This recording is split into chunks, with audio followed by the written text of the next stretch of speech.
I've spent the better part of a decade as a drifter. When you've spent that much time on the back roads of the American Southwest, you start to develop a sixth sense for towns. Most places have a smell: diesel, cow manure, or just dry dust. But Red Hollow? Red Hollow smelled like ozone and old copper, like a storm was coming, but the sky stayed a sickening shade of bruised purple. I pulled in just as the sun started dipping behind the mesas. It's one of those towns that doesn't even show up on a GPS, just a cluster of rusted mobile homes, a diner with half its neon sign flickering, and a single gas station. But what hit me first wasn't the scenery, it was the people. Usually, when a stranger rolls in, people stare. Curiosity, suspicion, whatever. But here, nobody looked at me. They were too busy looking at the sun. I watched a woman across the street literally drop a bag of groceries because she was so frantic to get inside and bolt her door. It was 6 p.m. The sun hadn't even fully disappeared, but Red Hollow was shutting down like it was preparing for a nuclear blast. I pulled into the only shop that still had an open sign, barely. It was a tourist trap that time forgot. Dusty shelves, jars of pickled things you shouldn't eat, and faded postcards from the 90s. That's where I met Elias. Elias was behind the counter, rubbing a spot on the wood with a rag until the finish was gone. He looked like he was made of leather and regrets. I tried to make small talk, asked about a place to stay, but he didn't even acknowledge I was human for the first 2 minutes. Then, without looking up, he said in a voice that sounded like grinding stones, "You're not here for gas, kid. And you're definitely not here for the scenery. The smart ones keep driving. The ones looking for answers, they usually end up becoming the questions." I didn't back down. I told him I'd heard about the cattle, the empty cows, as the locals called them. Elias finally looked at me, and I saw his eyes. They weren't just tired. They were hollowed out by fear. He reached under the counter, grabbed a charcoal pencil, and started sketching on a greasy napkin. He marked 3 ranches in a triangle: the Miller Ranch, the Henderson Place, and the Old Thorn property. Then he drew a jagged line for the dry creek bed. Right in the center, he pressed the charcoal so hard it tore the paper. "That's where it listens from," he whispered. "Don't call it a ghost. Ghosts are just memories. This thing? This thing is a hunger. It's been under Red Hollow before the first foundation was ever poured. It doesn't want your soul, Gwydion. It just wants the heat inside you." How did he know my name? I didn't ask. I just took the napkin and walked out into the cooling desert air. The drive to the creek was long and lonely. The moonlight made the desert look like the surface of the moon, pale craters of shadow, and completely unforgiving. The house sat by itself, a 2-story skeleton of wood and peeling paint. No lights, no porch swing, just stillness.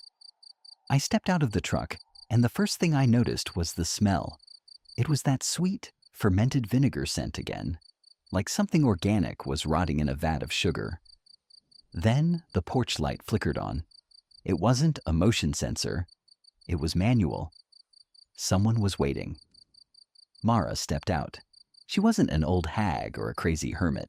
She was maybe in her late 30s, wearing an oversized cardigan that she wrapped tightly around herself. She didn't ask what I wanted. She just stood there watching me like I was a ghost. "You're late," she said. Her voice was flat, devoid of emotion.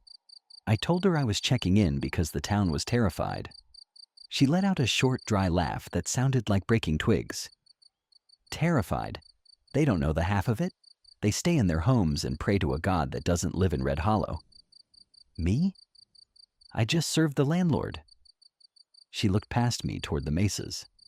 The air felt heavy, like the atmospheric pressure had tripled in a second. "Come back tomorrow morning," she said, her eyes fixated on a spot behind my truck.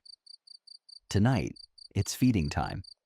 And believe me, you don't want to be on the menu."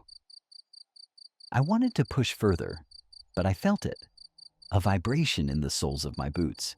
Not an earthquake, something rhythmic, like a heartbeat, but coming from miles below the crust. I got back in my truck and drove.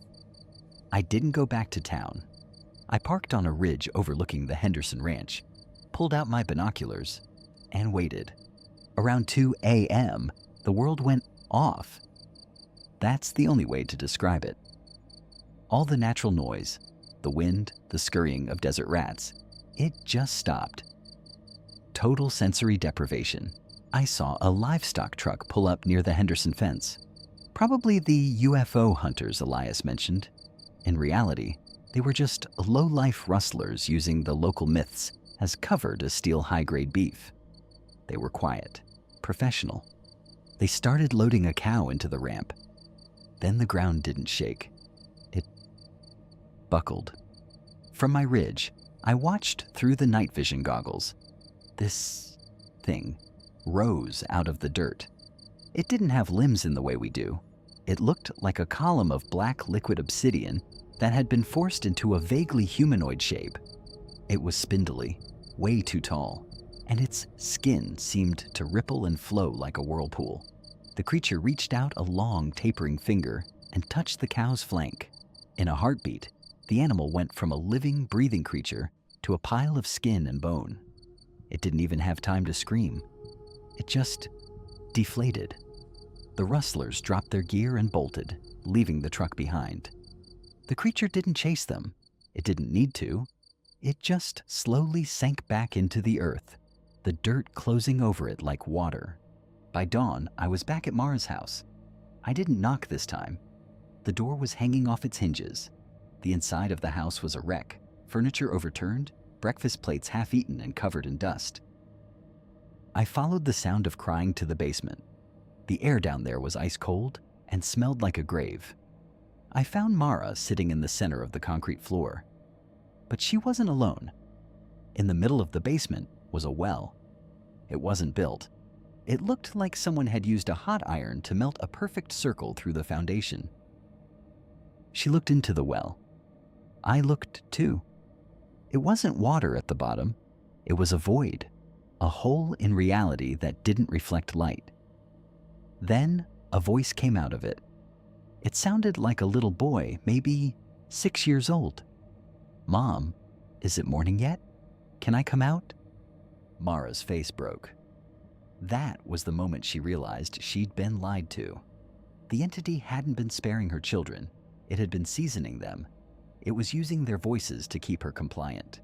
She didn't say a word to me. She didn't scream. She just stood up, looked at the black hole, and jumped. There was no sound of a body hitting the bottom. No thud.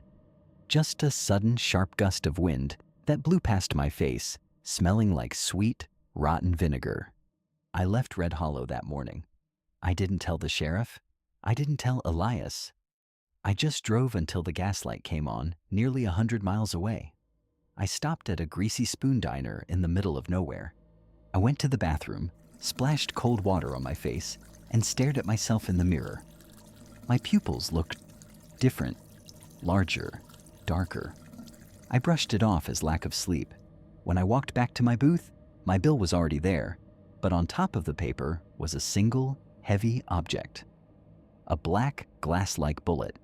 The Moonlighter, exactly like the one Sheriff Calder had shown me. The one he said was meant for things that shouldn't be. I looked out the diner window. Across the 2-lane highway, standing perfectly still in the shimmering heat haze, was a child. He was wearing a small denim jacket and a baseball cap. He looked normal, except he wasn't moving. Not even to blink.